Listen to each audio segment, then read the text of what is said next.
It started with little things, barely noticeable at first, but they piled up, and something in me shifted.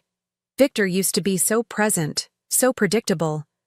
But lately, his smiles felt hollow, his words shorter. He began working late, claiming deadlines, urgent meetings, always some vague reason why dinner had to get cold. And his phone? Suddenly it never left his hand. Always face down, always with a quick tap or swipe when I got too close. I told myself not to overthink. But deep down, a quiet voice had already started asking the questions I didn't want answered. I tried to talk to him, gently, carefully, not because I didn't have a right to ask, but because I already knew how he'd react. He rolled his eyes, gave me that tired laugh and said, "You're imagining things. Stop being so dramatic." Dramatic. That word cut through me sharper than anything else. It wasn't the first time he'd said it, but it was the first time I didn't flinch. I just sat there, watching him like I was seeing him for the first time. Not the man I married, but a stranger wearing his voice. That night, I didn't cry. I didn't argue. I just lay in bed beside him, staring at the ceiling while he scrolled through his phone. And in that silence, I made a decision. If he really thought I was blind, if he believed I would keep swallowing his lies with a smile, then he had no idea who he was really married to. The next few days, I paid attention.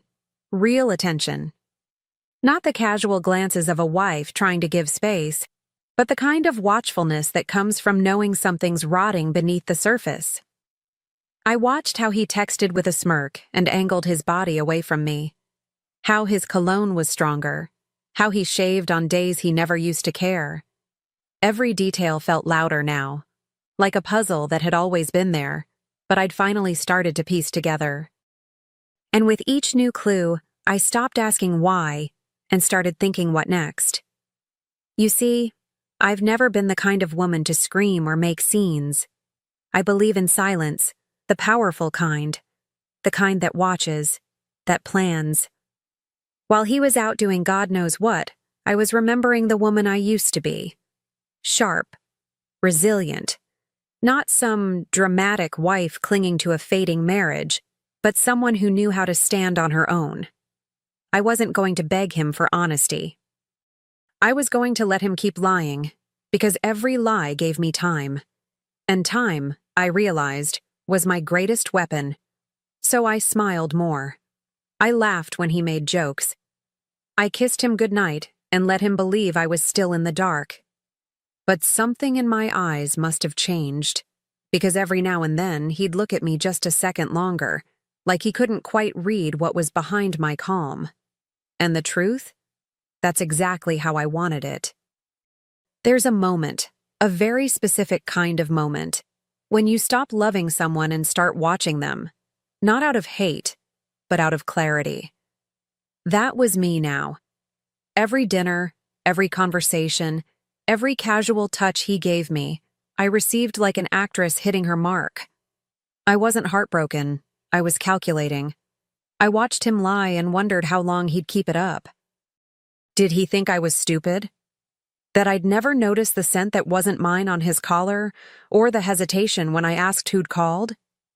He thought he was pulling something off. He thought I was too busy, too trusting, too naive. And honestly, maybe for a while I was. But now I was wide awake. And the funny thing is, I didn't even want the truth from him anymore. I already knew it. What I wanted was control. Not to scream, not to destroy, but to leave when it hurt the most. On my terms, with my head held high and no part of myself left behind. So when he kissed my forehead that night, whispering, "I love you," I didn't flinch. I smiled, nodded, and set it back. And in my mind, I whispered something else entirely. "You're going to regret underestimating me." I became two women, the one he saw, soft, sweet, dutiful, and the one behind the curtain, silent and watchful. It started with his receipts. The ones he left crumpled in his pockets or tossed into the car's console, never thinking twice. I unfolded them carefully, like evidence from a crime scene. Dinners for two at places I'd never been, boutique hotel charges, and once, a florist. Roses. Red. I haven't received flowers from him in over a year. That told me everything I needed to know. Next came the locations. I quietly synced our shared accounts, tracked the pings, watched the routes. Always the same neighborhood. Always the same hours. It was methodical, almost insulting. I wasn't trying to catch him anymore. I was documenting him, building a file, piece by piece, lie by lie. One afternoon while he was in the shower, I found the second phone, hidden behind a stack of old boxes in the closet. I opened it, and there they were. The photos. Her face. His arms. Their smiles. And still, I didn't cry. I just put it back exactly where I found it, as if nothing had happened.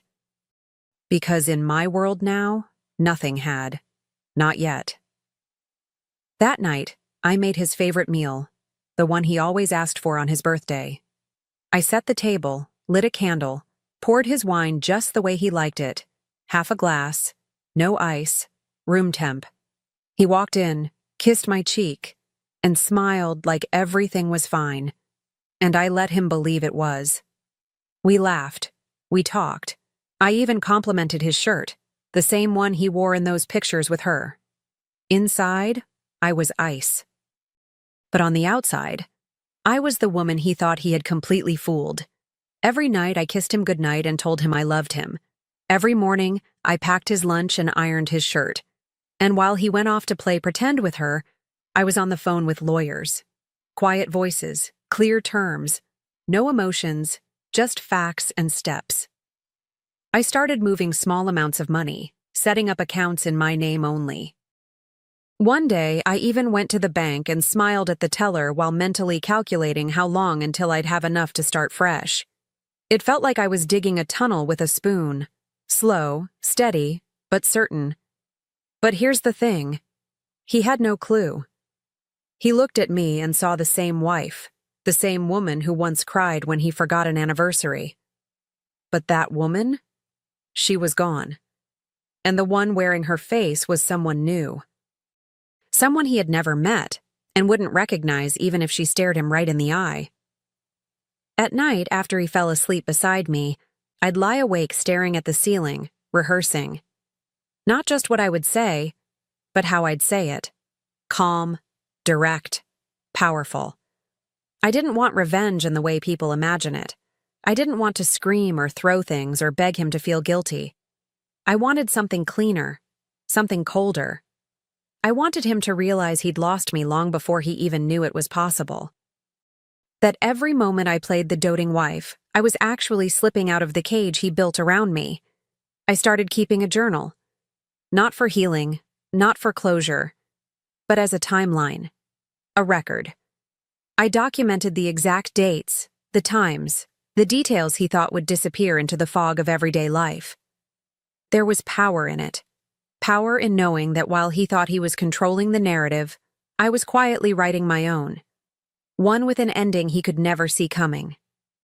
I'd reread it sometimes just to remind myself this wasn't paranoia. This was preparation. And the most ironic part?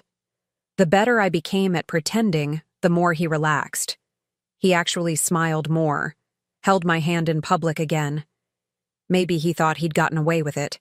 Maybe he believed his lie had taken root so deep that I'd stopped questioning it. But I hadn't. I was just waiting. And soon, very soon, he'd find out exactly how much I'd seen. I knew I was close. The pieces were all there. The evidence, the plan, the quiet fire burning behind every smile I gave him. But before I left, before I ended it on paper, I wanted one final act. One scene he'd remember for the rest of his life. So I got to work. I made copies of every bank statement, every message, every receipt. I signed a lease for a place that was mine.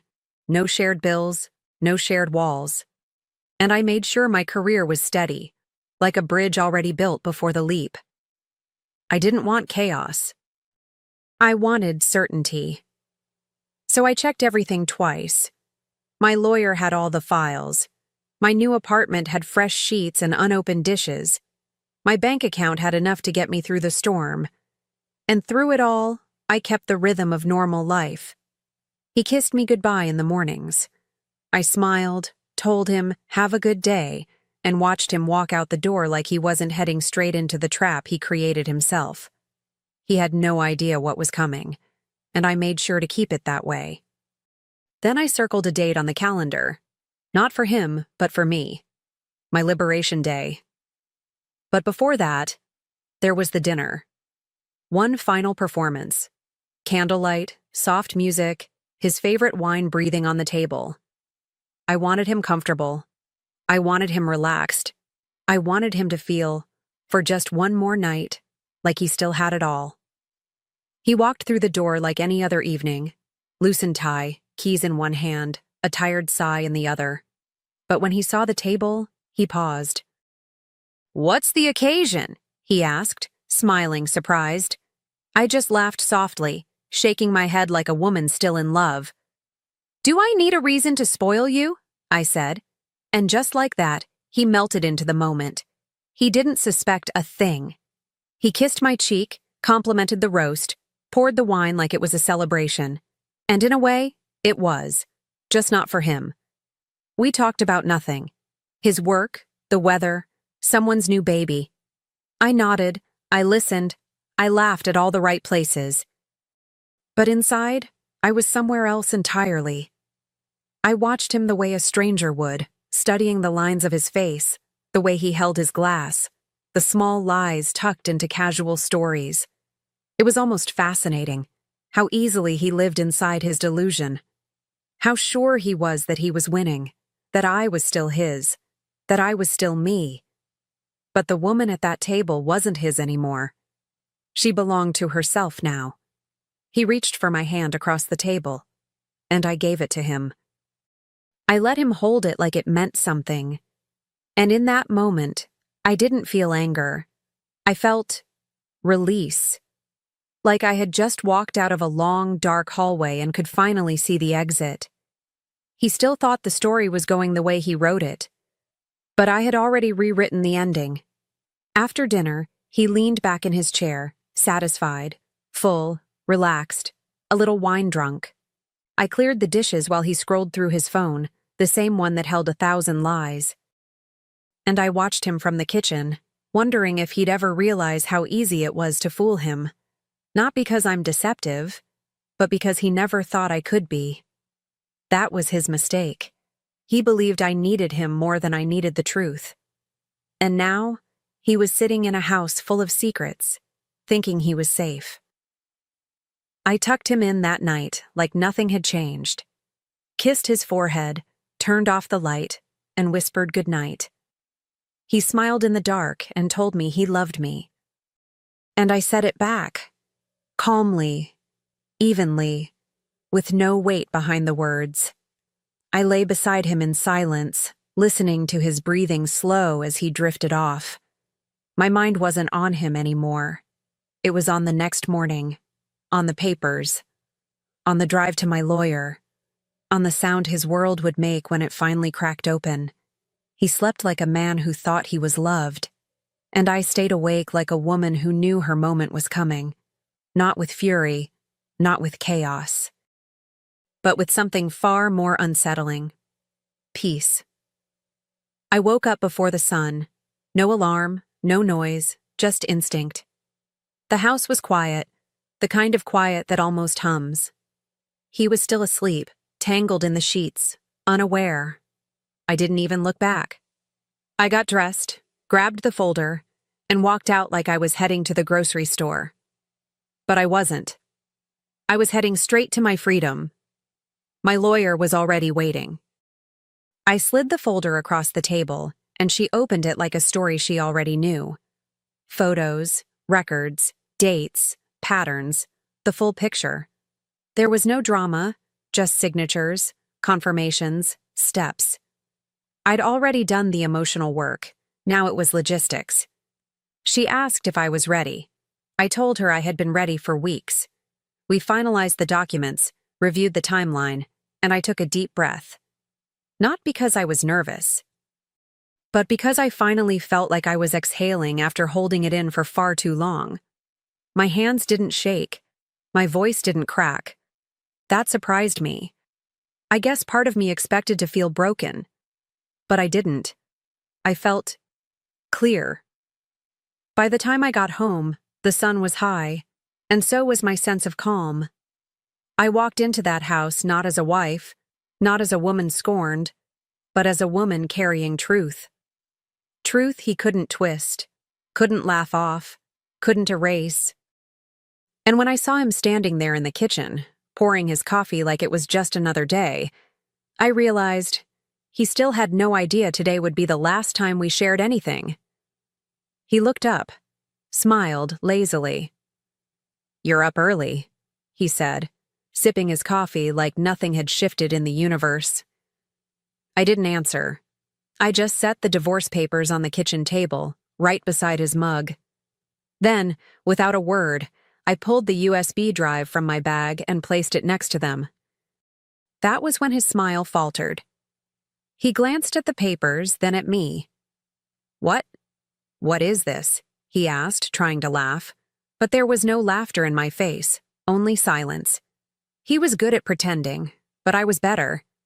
He picked up the folder, flipped through the first few pages, and I watched the color drain from his face. Names, phone numbers, timestamps, photos. He opened the USB folder on his laptop and found everything I knew he would. Call logs, text screenshots, hotel bills, all neat. All categorized, all undeniable. He tried to speak, tried to pull together a version of the truth that might still save him, but I held up my hand. "Don't," I said. "This isn't a discussion, it's a notification. I know everything." The air changed. He opened his mouth again, then closed it. For the first time in this whole mess, he looked small, powerless, and I didn't feel triumphant.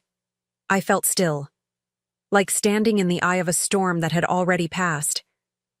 He wasn't my husband anymore. He was just a man who didn't realize how far I'd gone before he even noticed I was leaving. He reached for me, not in love, not even in apology, but in desperation. And I took a step back, not because I was angry, but because I was done. "While you were busy cheating," I said, voice steady, "I was busy rebuilding without you." His eyes darted around the room like he was searching for something to anchor himself to, but there was nothing. Not a plea he could make, not a memory strong enough to change what I had already decided. The man who once made me feel chosen now looked like a stranger searching for the exit in his own life. He whispered my name, like maybe it would bring me back. But I didn't answer. I just gathered the papers, left a copy for him, and turned toward the door. And in that moment, I felt taller. Not stronger, taller. Like I had finally grown beyond the version of myself that once needed his love to feel complete. And as I reached for the doorknob, I paused, just for a second, to look at him one last time. He wasn't crying. He wasn't shouting. He was just still, like a man who'd realized too late that the game was over. And I walked out, not because I hated him, but because I loved myself more than I ever had before. My new apartment wasn't fancy. It didn't have marble countertops or skyline views. But it was mine. The walls were bare, the fridge half empty, and the air smelled like fresh paint and lavender cleaner. Still, I stood in the middle of that little living room and felt something I hadn't felt in years. Peace. I kicked off my shoes, poured myself a glass of wine, and sat on the floor because the furniture hadn't arrived yet. And I smiled. Not because I'd won, but because I'd finally let go of everything that had been weighing me down. I posted one photo, just one. Me, cross-legged, wine in hand, soft lighting from the window spilling across my face. No caption about heartbreak, no announcement. Just a line I knew would say everything.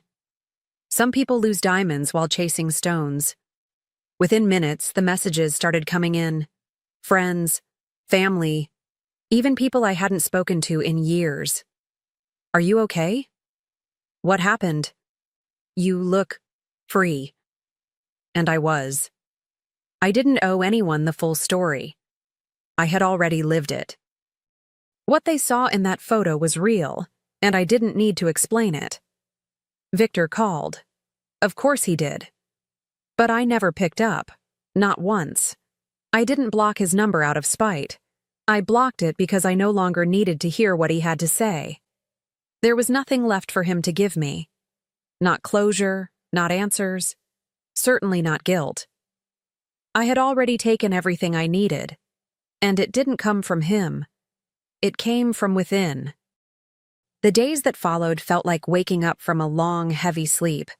For the first time in years, I wasn't walking on eggshells or watching someone else's moods to gauge how my day would go. I set my own alarm, made my own coffee just the way I liked it, strong, black, and quiet. I started listening to music again while I got dressed. I opened the windows, let the breeze in. The silence in my new space didn't feel lonely. It felt earned. It felt like I had made room for myself in a life I used to hand over to someone else. Some people were shocked. They couldn't believe it. But you two looked so happy, they said. Of course we did. That's what I'd let them see. That's what he needed them to see. But the truth? The truth had been living beneath the surface for a long time, hidden in late nights, sudden cold shoulders, and the ache you feel when the person lying next to you might as well be on another planet. I didn't care to explain it to everyone. I just let their confusion sit. Let it pass. Because I finally understood something. The people who matter don't need an explanation. And as for him, word got around. Quiet whispers, judging eyes. Some of his colleagues pulled away. A few friends messaged me, apologizing without using the word. I didn't celebrate his fall. I didn't need to. His unraveling wasn't my revenge. My peace was. My quiet, my calm, my freedom. That was the echo that followed every lie he ever told. A few weeks later, I walked into my new job. Fresh start, new team, clean slate. I wore the heels I hadn't touched in over a year, not for him, not for anyone else, but because they made me feel like I could walk through fire without flinching. I stepped into that office with my head held high, a quiet confidence in every movement. No one there knew my story. No one looked at me with pity or whispered behind my back. I was just Camilla. Not a wife, not a betrayal, not a headline. Just me. And that was the most powerful part. My story didn't end with heartbreak. It didn't end with confrontation or chaos. It ended with a woman sitting across from herself, finally choosing peace over performance. I didn't need to destroy him to reclaim myself. I just had to walk away, fully, completely, without hesitation. That was the kind of revenge that couldn't be undone. It didn't scream. It didn't beg. It just was. Sharp as truth. Soft as grace. I took a deep breath that morning. A full breath, with no weight on my chest. I straightened my blazer, looked out the window, and smiled. Not because everything was perfect, but because I finally was.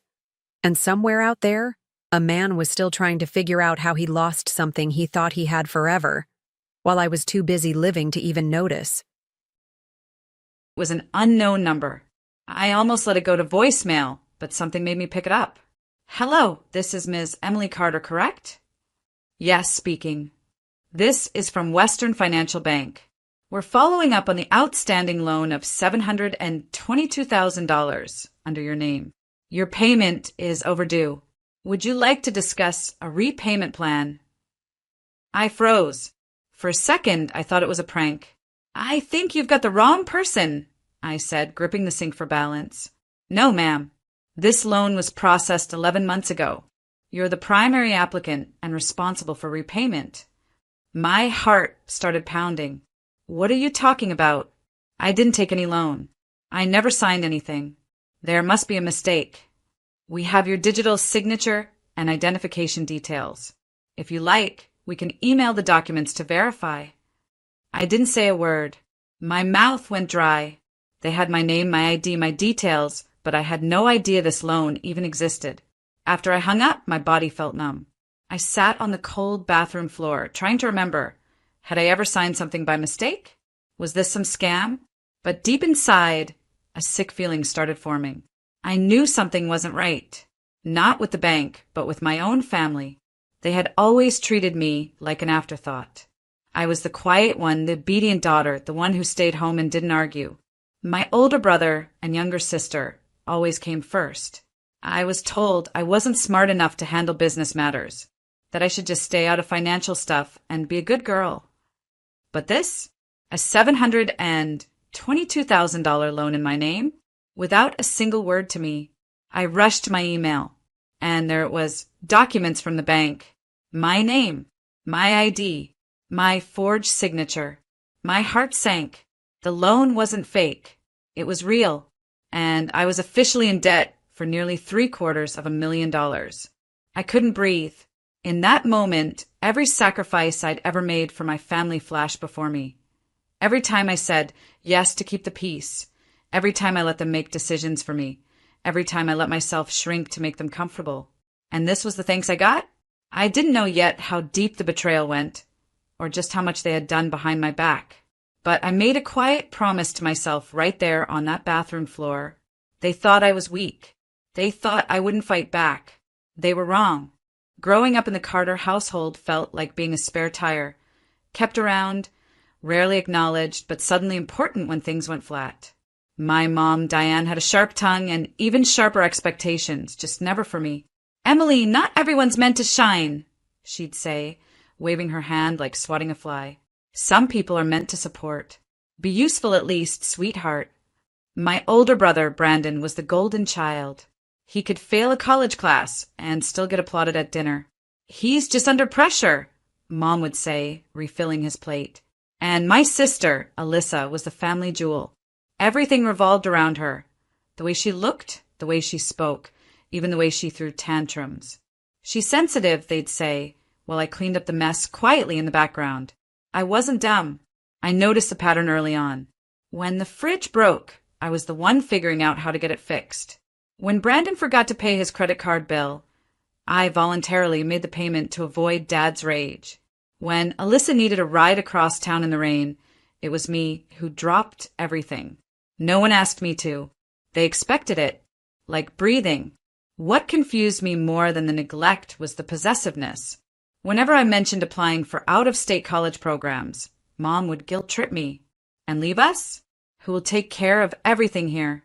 You know Brandon has his hands full. And Alyssa's still finding her feet." Dad didn't say much. He just nodded at Mom and added, "You're not ready to live alone, Emily. You're not built for that." I started to believe them. They dressed it up as love and protection, but it felt more like being caged. Every time I dared to dream for myself, they clipped my wings with a smile. "You're such a sweet girl," they'd say, as if being sweet meant being silent. At 27, I still lived at home. Not because I wanted to, but because I didn't know how to break free. I worked a part-time job at a local office while helping Mom manage errands. Brandon and Alyssa both had flashier lives, careers, relationships, plans. I had structure, obligations, and invisible chains. Looking back now, the warning signs were all there. The way Mom never let me handle my own mail. The way she always offered to keep my ID in a safe place. The way Brandon once joked, "Emily's name is the cleanest one in the family. If we ever need a loan, we know who to call." They all laughed. I didn't. At the time, I thought they were just being weird. Family weird. But now I see it clearly. They weren't protecting me. They were grooming me for something bigger, something I couldn't have imagined. And they were about to find out just how wrong they were about me. I couldn't shake the feeling that something wasn't right. After the bank call, I spent hours digging through my personal files and scrolling through old emails, trying to make sense of the mess. But the more I searched, the more I felt like I was unraveling some twisted conspiracy that I wasn't a part of. And the deeper I went, the clearer it became. It all started with a simple email I found buried in my inbox. It was from my mom, dated just over a year ago. "Emily, just a small favor," it read. "Could you please keep an eye on some documents I need to submit? I'll handle the rest. Don't worry about it." My mom had been handling things for as long as I could remember, so I didn't think much of it at the time. But this was different. It was part of a chain of messages detailing the loan application process. I pulled up the loan documents from the bank and stared at the digital signature, which was, without a doubt, a forgery. My name was on it, but it wasn't my handwriting. I had never signed any paperwork for a loan in my life. But the forged signature wasn't the worst part, it was the amount. $722,000. I dialed the bank again, trying to keep my voice steady. "Can you tell me what the loan was used for?" The silence on the other end was almost deafening. The loan was approved for a variety of purposes, including a home purchase and a family event. I felt a cold shiver run down my spine. "A family event?" I asked, my voice shaking. "What event?" "A wedding," the bank representative said casually. "The loan was processed in your name to fund your sister's wedding and your brother's house." The room spun as the truth hit me like a ton of bricks. They'd used my name, my identity, to secure a loan without my knowledge or consent, just to fund my sister's extravagant wedding and my brother's overpriced house. My sister had been the center of attention for months, flaunting her bridal gown, while my brother proudly showed off his new house to all of their friends. I suddenly recalled every conversation I'd overheard in passing, moments when Brandon talked about how expensive his house was going to be, or when Alyssa made offhand comments about her dream wedding. But they never mentioned me. Not once. I felt the sting of betrayal cut deep, not just from the loan, but from the years of being manipulated into thinking I was just a small part of their world, a quiet presence, nothing more. The realization hit harder than I could have imagined. My family had taken everything from me, using my name like it was nothing, while I stayed trapped in their web. They had played me, and I was too blind to see it. I wanted to scream. I wanted to storm over there and confront them all, but I knew I needed something more, something solid, something they couldn't talk their way out of. It was time to fight back, and I was going to make them regret ever thinking they could use me. I couldn't keep it inside anymore. I had to confront them, had to make them face what they had done. After everything I uncovered, I wasn't going to let them pretend like nothing had happened. That night, I waited until dinner was over. Brandon was lounging on the couch with his phone. Alyssa was showing off some new piece of jewelry she had gotten for her honeymoon, and my mom was in the kitchen, as usual, making sure everything was perfect. Dad was already half drunk, staring blankly at the TV. I felt the tension building in my chest. I slammed the loan documents onto the dining table, the sound cutting through the air like a knife. Everyone froze. "What is this?" I demanded, my voice sharp with fury. "You've been using my name to take out a loan. For Alyssa's wedding and Brandon's house. Without telling me. Without asking me. What the hell is wrong with you?" Alyssa's face dropped instantly, but Brandon didn't even flinch. He just looked up from his phone, completely unbothered. Mom, on the other hand, didn't even seem surprised. She walked over to the table, picking up the papers slowly, and then turned to face me with a calm smile, as though I was the one overreacting. "Emily, sweetheart," she said, her tone dripping with faux sweetness. "I don't know why you're making such a big deal out of this. You're our daughter. We had to do what was necessary for the family. Alyssa's wedding couldn't wait, and Brandon's house was a great opportunity. You're not using your potential, darling." I blinked, completely stunned. "What? My potential? You stole my identity, Mom. You forged my signature to get a loan. You didn't even ask me." Mom sighed like she was explaining something to a child who just didn't understand. "Oh, Emily," she said softly, as though I were the problem. "At least be of some use to your family. We've given you everything you need. We've kept you safe, taken care of you. What else are you good for, if not helping us when we need it?" Her words felt like a slap across my face. I wanted to scream, to throw the truth in their faces and make them see how cruel they had been. But her calm demeanor and the cold logic in her voice made it worse. It was as if she truly believed she was in the right. Brandon finally looked up, giving me a bored glance. "Come on, Emily, don't act so innocent. You're not going anywhere, are you? What difference does it make? You live here. You don't have anything else going on. Just think of it as helping the family." I clenched my fists. "Helping the family?" I repeated, my voice rising in disbelief. "You used me as your personal cash cow without a single thought about me, about what I wanted. You all treated me like I didn't matter." Mom shrugged. "You're our daughter, Emily. We know you'll forgive us. You always do. Don't make a scene." The word stung. It wasn't just the loan, it was everything. The years of manipulation, the constant use of my good nature to get what they wanted. And now they were acting like this was all normal, like I was the one being unreasonable. "Forgive you?" I whispered, my heart racing. "No, not this time." I turned and walked away, each step taking me farther from the family I thought I knew. I didn't know what I was going to do next, but one thing was certain. I wasn't going to let them get away with this. The days after that confrontation felt like I was walking through a fog. I couldn't stop replaying what had happened at the dinner table. My mom's calm dismissal, Brandon's indifference.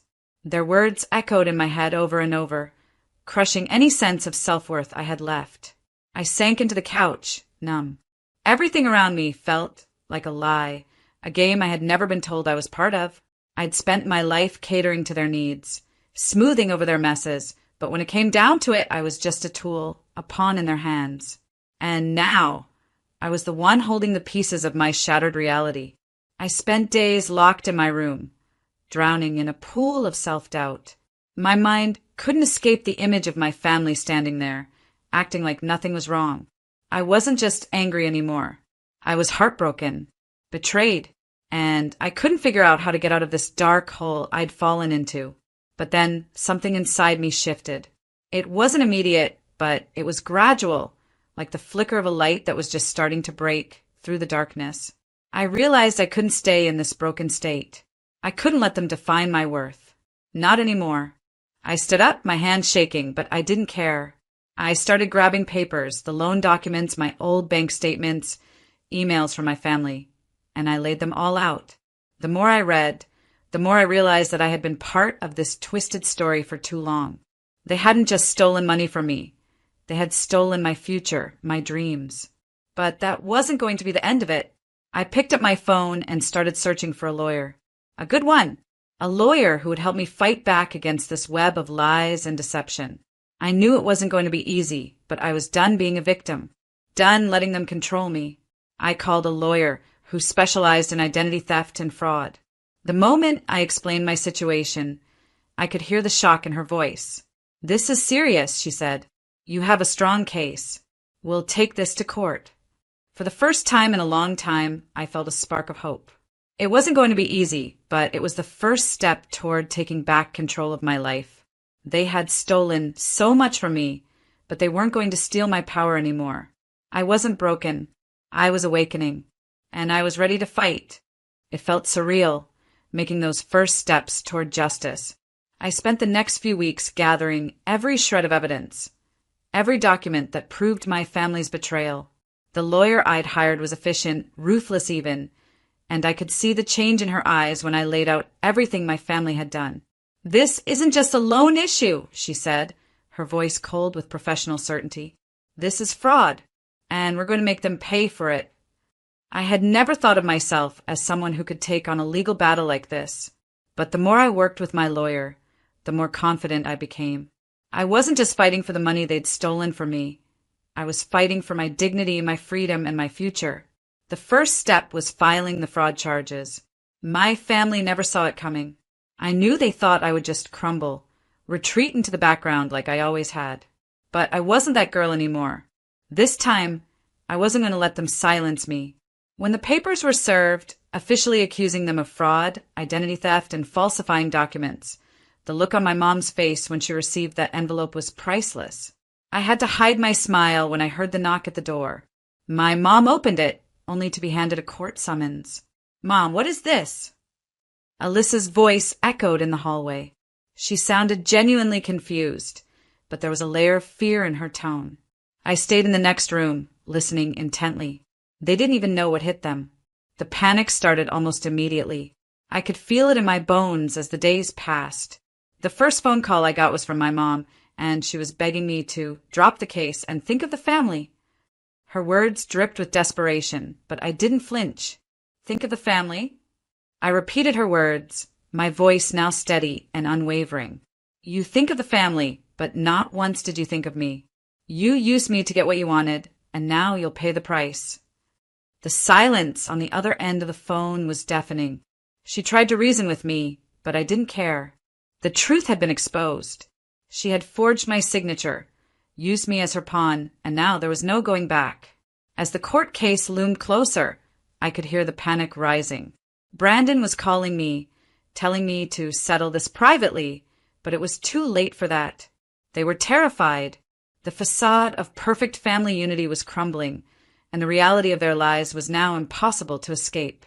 This wasn't just about the money anymore. This was about showing them that I wasn't afraid. I was taking control, and I was going to make sure they faced the consequences of what they had done. The day of the court hearing arrived, and I could feel the weight of it settling in my chest. This wasn't just a legal battle, it was a battle for everything I had been denied for years. As I entered the courtroom, my heart raced, but there was also a strange sense of empowerment. I was no longer the quiet, invisible daughter. I was taking control of my life, of my future. The moment we sat down, I saw them, the people who had betrayed me, sitting in the same room, trying to maintain their composure. My mother, ever the picture of false confidence, had her usual smug look, but I could see the cracks beginning to show. Brandon, who had always been the golden child, was fidgeting nervously. Alyssa was trying to act like she wasn't affected, but her eyes darted back and forth, unable to hide the anxiety. The trial began and the evidence was laid out. The forged signatures, the false claims, the financial records that proved how they had stolen from me, using my name to take out loans they had no intention of repaying. One by one, their lies unraveled. The lawyers' questions cut through their defenses like a hot knife through butter. They tried to deny it at first, but the truth was undeniable. The documents didn't lie. Then came the moment I had been waiting for, when the court ordered the seizure of the assets they had fraudulently obtained. Brandon's beautiful new house, the one he had been so proud of, was taken away. I could almost hear the breath leave his body as the judge pronounced the decision. His expression was one of disbelief, a mix of shock and fury. He had thought he was untouchable, but now he was being forced to give it all up.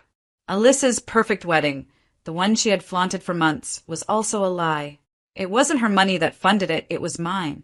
And now the consequences were hitting her hard. As the judge ruled on the case, her marriage, built on illusions of wealth and grandeur, began to crack. Her husband, who had supported her during her lavish spending spree, stood by her side in the courtroom, but the tension between them was palpable. Their marriage was falling apart right before our eyes. But it was my mother's downfall that hit the hardest.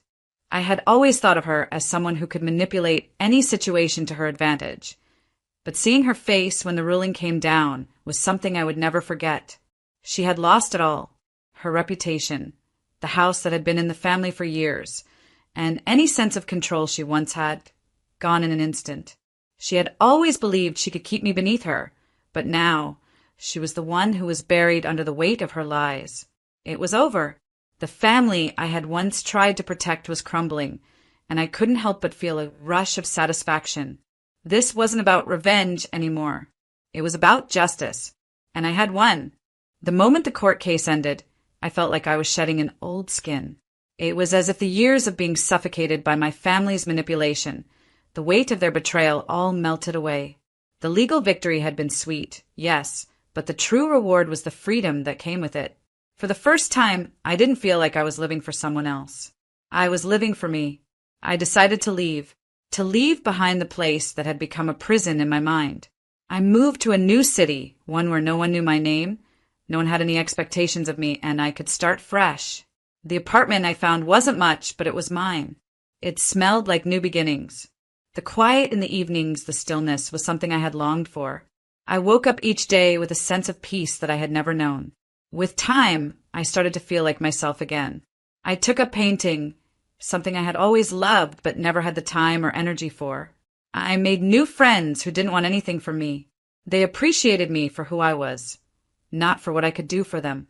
Slowly but surely, I found my voice again, the one I had buried under years of pleasing others. I began to feel strong, and not just in the legal sense. I felt powerful in knowing that I was in control of my own life, that I no longer had to live in the shadow of their demands. The hurt that had once seemed so overwhelming was replaced by a quiet confidence. I wasn't perfect, but I was finally me, and that was enough. As for my family, they had paid the price. Their lives had fallen apart in ways they couldn't control. Brandon lost the house that he had been so proud of, his dreams shattered. Alyssa's perfect wedding and facade of happiness crumbled. And my mother? She was left with nothing. No reputation, no power, no one to manipulate. Her world had unraveled, and there was nothing she could do about it. I had finally broken free. The karma had come full circle. And now I was living for myself, stronger, happier, and more content than I had ever been. Hawaii trip. It wasn't just a vacation. It was my way of saying thank you to the woman who raised me, my mom, Sophia. She was turning 59, and I wanted to do something unforgettable. Not just a dinner or a gift card, something bigger.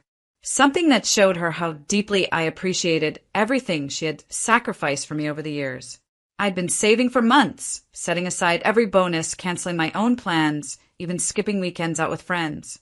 I had spreadsheets, a Pinterest board, alerts set for flight deals. I knew her dream had always been to see the beaches of Hawaii, the soft sand, the warm sunsets, the ukulele music floating in the air. So I quietly planned everything behind the scenes. 5 nights in a private oceanfront villa, flights for the whole family, spa-day bookings, even dinner at this famous cliffside restaurant I knew she'd love. I could already imagine the look on her face when I told her, her eyes lighting up like they did when I surprised her with flowers as a kid. She'd always worked so hard, and for once I wanted her to just relax, be taken care of. I wanted her to feel like someone was thinking of her for a change. And I didn't do this lightly. It cost me $15,600, more than I'd ever spent on anything in my life. But every penny felt worth it because I believed, no, I knew it would mean something to her. The only people I told were my older brother Adam and his wife, Kelly, because I wanted to check their dates. And even though I was footing the bill for everyone, I was excited, not resentful. I thought this would be a moment we'd all remember forever, as a family. I didn't know then that it would become unforgettable for an entirely different reason. Because the moment I received that one text, everything I'd built, everything I felt shattered. And that's where it all truly began. It was 2 weeks before the trip. I had just gotten off a long shift at work, still buzzing with the quiet kind of excitement that comes from knowing something good is just around the corner. I stopped by a coffee shop, got myself a vanilla latte, and sat by the window, smiling as I imagined Mom on that white sand beach, cocktail in hand, finally resting. My phone buzzed. It was a message from Kelly, Adam's wife. No greeting, no warmth, just one sentence. We gave your spot to your brother's wife. She's more fun. At first, I blinked, thinking maybe I'd misread it. Maybe it was some weird autocorrect mistake. But no, it was clear, final, cold. I stared at the words, my fingers numb against the warm cup in my hands. She's more fun. That part echoed, mocked me. I didn't cry. Not yet. I just sat there, frozen, as people moved past me like shadows. I read it again and again, like my brain refused to believe that someone could say something like that so casually, as if I were a throwaway, expendable, replaceable. And in that moment, it wasn't just about the trip. It was about every single time I'd been made to feel like the extra, the boring one, the responsible sister, the one who cleaned up after parties, not the one people invited to them. I remembered birthdays where Adam got all the attention because he was louder, more outgoing. I remembered being told, lighten up, Alina, like caring too much was a flaw. I remembered Kelly joking once, you're like the mom of the group, no offense, and everyone laughed except me. And now this, no phone call, no explanation, just a single sentence like a slap in the face. I thought about everything I had done, the months of work, the money, the details. All of it wiped away like it meant nothing. And worst of all, Mom said nothing. No follow-up message. No, honey, let me talk to you. Just silence. That silence that hurt more than anything. It was the kind of pain that didn't scream. It just sank. Quiet. Heavy. Deep. I looked at my phone one more time. My heart pounding. My face burning. And I typed back only 2 words. Got it. Then I put my phone down, stared out the window, and began to plan something else entirely. I didn't sleep that night. I lay in bed, phone screen glowing dimly in the dark, staring at the message over and over again, as if the words might rearrange themselves. As if maybe in the middle of the night, someone would realize what they had done and text back. Sorry, that was a mistake. Of course you're coming. We didn't mean it. But nothing came. Just silence. That's when something inside me started to shift. Slowly at first. Not an explosion. Not a breakdown. More like a quiet snapping of something I didn't even know was holding me together. Because for years I had swallowed it. The comments. The comparisons. The subtle digs masked as jokes. I had let people paint me as the uptight one, the overthinker, the one who was always too serious, never quite fun enough. And for what? So they could casually erase me from my own plan? I opened my email, hands trembling, heart racing, and just sat there, staring at the flight confirmation. 4 round-trip tickets to Maui, paid in full, and there was my name, the organizer, the payer, the planner. I hovered over the cancel booking button, and in that moment, 1,000 thoughts rushed in. What if Mom is disappointed? What if Adam gets angry? What if they all turn this around on me? What if I'm being too emotional? But then another voice, a quieter one I hadn't listened to in years. What if you finally chose yourself? So I clicked. Cancel flights. Confirm. Cancel hotel. Confirm. Cancel spa day, dinner reservations, car rental. Confirm. Confirm. Confirm. With every confirmation email that hit my inbox, my chest grew lighter. Not happier, just clearer. I didn't throw my phone across the room. I didn't scream or cry. I just sat back in my chair, staring at the soft blue glow of my laptop screen, breathing deeper than I had in days, maybe even years. Because this wasn't about revenge. Not yet. This was about reclaiming the space I had shrunk myself to fit into. They had shown me where I stood in their eyes. An afterthought, a placeholder, the girl who plans but never gets invited. And now I was done pretending I didn't notice. The bookings were gone. The trip was off. But the story? It was just beginning. Because if they thought they could erase me from the picture and still enjoy the frame I built for them, they were about to learn that even quiet girls have limits. And mine had just been crossed. They left 3 days later, all smiles and hashtags. Mom posted a blurry picture at the airport with a caption that read, "Off to paradise with my favorite people." My name wasn't mentioned. Not even a wish you were here. Adam sent a photo of Kelly clinking champagne glasses with him in first class. Her legs kicked up, all drama and flair. Thanks again, sis. This was such a great idea. No winking emoji. Just arrogance. They really believed they were going on my trip. They really thought I'd just sit here and swallow it. But what they didn't know, what they couldn't possibly know, was that I had spent the last 72 hours making moves. Silent ones. The first thing I did was call Mr. Behrman, the landlord. I had been paying part of Mom's rent for over a year now. Something no one ever talked about, of course. It was just expected. I asked if he'd consider putting the lease in my name only. He hesitated. I offered to pay the next 6 months in advance. Done. Then I politely asked if he'd be willing to do a little market adjustment on the rent. After all, prices had gone up. He agreed. A 40% increase, effective immediately. I paid the difference up front. Second move, the locks. I called a locksmith I trusted. He came that night, changed every bolt and barrel. I handed him the new keys, labeled in tiny handwriting, for me only. Third move, the bank accounts. See, Mom had once added me as a co-signer when she was sick, just to help her manage online banking. She never removed me. She probably forgot. I didn't touch the savings. I wasn't cruel, but I froze the shared grocery account, The one she and Adam used like it was an open bar. And then I waited. Quietly. Calmly. No texts. No hints. I cleaned the apartment, rearranged the living room, donated half the junk they left lying around. I replaced the old coffee mugs with new ones. Black ceramic, matte finish.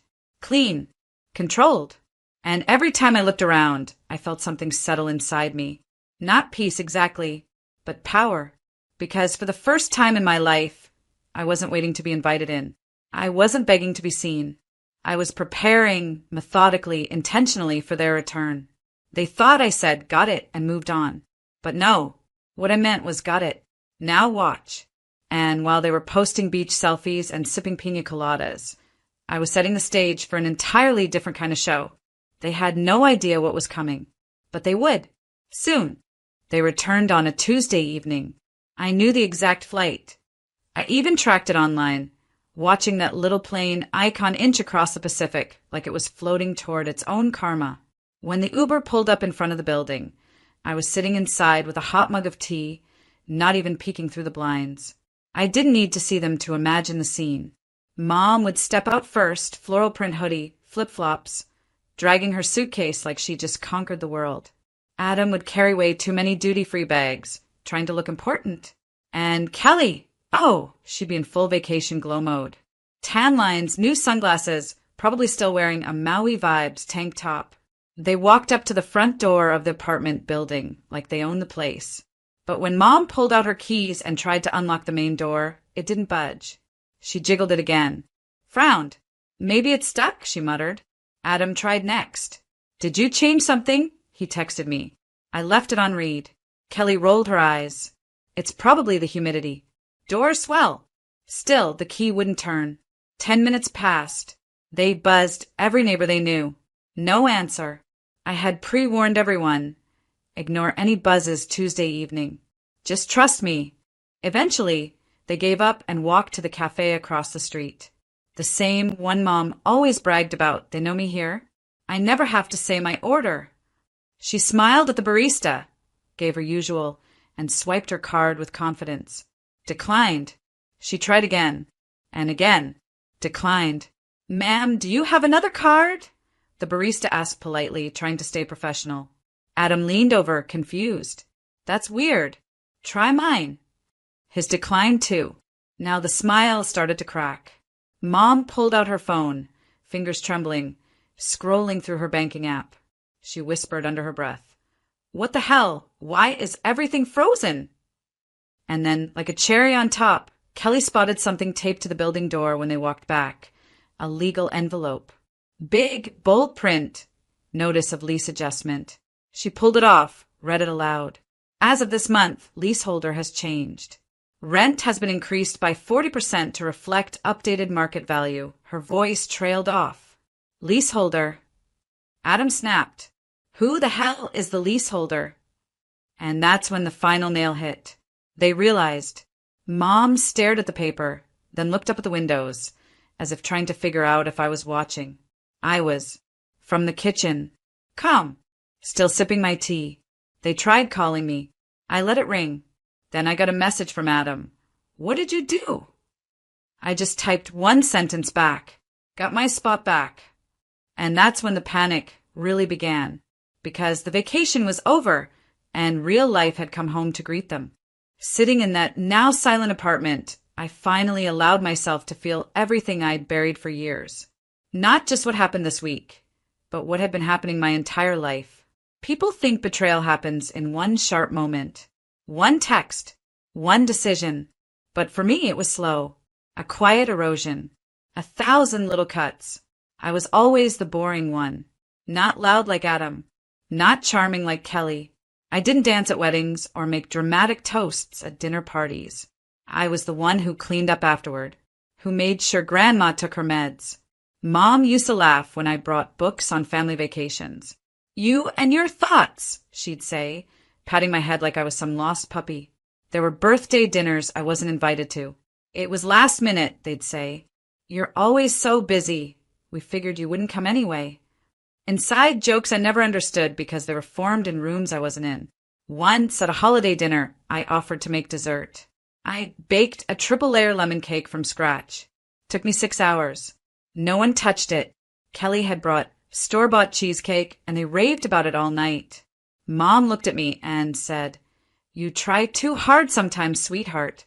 I laughed, nodded, pretended it didn't sting. But it always did. This Hawaii trip, it wasn't just a vacation. It was me trying one last time. To show her, look, I thought of everything. I booked the suite with the ocean view because you love the sound of waves. I found the luau that does gluten-free options. I planned around your birthday. It was my way of saying, pick me this time. See me. But they didn't. They chose Kelly. Again. Because she's more fun. And I wasn't even surprised. That's the part that broke me. I didn't cry because it was unexpected. I cried because it wasn't. And sitting there, with every light in the apartment dimmed low, I realized something painful and freeing at the same time. This trip didn't break my heart. It revealed the cracks that had always been there. They called me too sensitive. But maybe I was just finally awake. Finally done begging to belong to people who were never looking for me in the first place. And this time, I wasn't asking for a seat at the table. I was taking the whole damn table back. I wasn't broken. Not anymore. There was a moment, though, just after the panic set in when I thought maybe I was. I sat there in the stillness, watching them scramble. Watching them try to hold it all together. The way they always did, hiding behind fake smiles and empty apologies. And for a second, I almost felt sorry for them. But that wasn't who I was anymore. I was done being the afterthought. Done being the backup plan, the one you call when everyone else has already had their fun. I was done trying to make a family who had never been able to see me as anything more than a quiet nuisance. I could feel something shifting in me. The fear, the self-doubt, the years of second-guessing everything about myself. All of it melted away piece by piece. I didn't need to beg for their attention. I didn't need to fight to earn a place at the table. I wasn't fighting for scraps anymore. I was taking control. And I wasn't just doing it with words. I was doing it with actions. It started with the property, the place where they had laughed about my boring nature, my safe, stable life. The apartment I helped them move into, the one I had paid my share in rent for years. They had no idea that I'd quietly purchased it. A few months ago, using a limited liability company I set up under a different name. I kept it all under the radar. I wasn't about to let them know I had something they could never take away. The keys to their little world were now in my hands. So I made a phone call. I tripled the rent. Legally. When the new lease agreement arrived in their inbox, they called me frantic. "What is this?" Mom's voice trembled on the other end. "Just a little change," I replied, trying to keep my voice steady, calm. The market adjusted. "How could you do this?" Kelly asked, already crying. You can't do this to us." I heard the desperation in her voice, and for a brief second, I felt a flicker of something I hadn't felt in years. Guilt. But it disappeared quickly. "Actually, I can," I told her. "I own this place now. All of it. The lease is in my name, and your spot is no longer guaranteed." There was a long silence on the line. I knew they were trying to process the gravity of what I had just said. But I didn't care. I hung up. Then I turned to their credit cards. The ones I had helped open back when I was still family. The ones I had supported when they bought things they didn't need, when they went on vacations they didn't earn. I froze them all. Every last one. I was no longer the helpful sister or the supportive daughter. I wasn't the one who picked up the slack, who paid bills or rearranged my schedule just to make them happy. I was done being their fallback plan. I didn't need their approval. I didn't need their validation. I had my own world now. And for once, it was on my terms. And as I walked past the coffee shop that had once been a symbol of my own invisibility, I felt something I hadn't felt in years. Power. They'd always treated me like I was the invisible one, the boring one. But now I was in control. And they were about to see just how much things could change when someone finally decided to take their power back. They thought it was over, but I knew it wasn't. I could hear them trying to reach out. Calls, texts, voicemails. They flooded my phone, each one more desperate than the last. But it was too late. It was too late for apologies, too late for explanations. I didn't need them anymore. I had everything I needed. But the universe, as always, had a few more twists left in store. It started when I saw the email, the one from my brother's wife. Kelly, in all her enthusiasm, had applied for a job at the company I had recently bought. Her resume was plastered across the screen, her bubbly personality shining through the words. I almost laughed. The irony was too thick. She had no idea who owned the company now. She didn't know that the very thing she'd always overlooked me for was the thing that had made me strong, the thing that had built my empire. I clicked open her resume, casually sipping my coffee, savoring the quiet power I felt. She was applying for a position in a department I managed directly. I could almost hear the sound of her smile through the words on her resume. Her request for a position in marketing seemed so naive. I hit reply. "You're welcome to interview," I typed, "but I will be upfront with you. I'm not sure if you'd be a good fit." And I hit send. Later that day, Mom called. "Alina, please. I just want to talk. I'm sorry. I've been a terrible mother, a terrible person." Her voice quivered. She sounded broken. I wanted to feel sorry for her. I really did. I wanted to hear her out, to tell her that everything was okay, that we could move past this. But the words just didn't come. I stayed silent for a moment, letting her wait, feeling the weight of the years we'd spent silently unraveling. I didn't forgive her. Not yet. And maybe never. "You don't get to ask for forgiveness, Mom," I finally said, my voice steady but cold.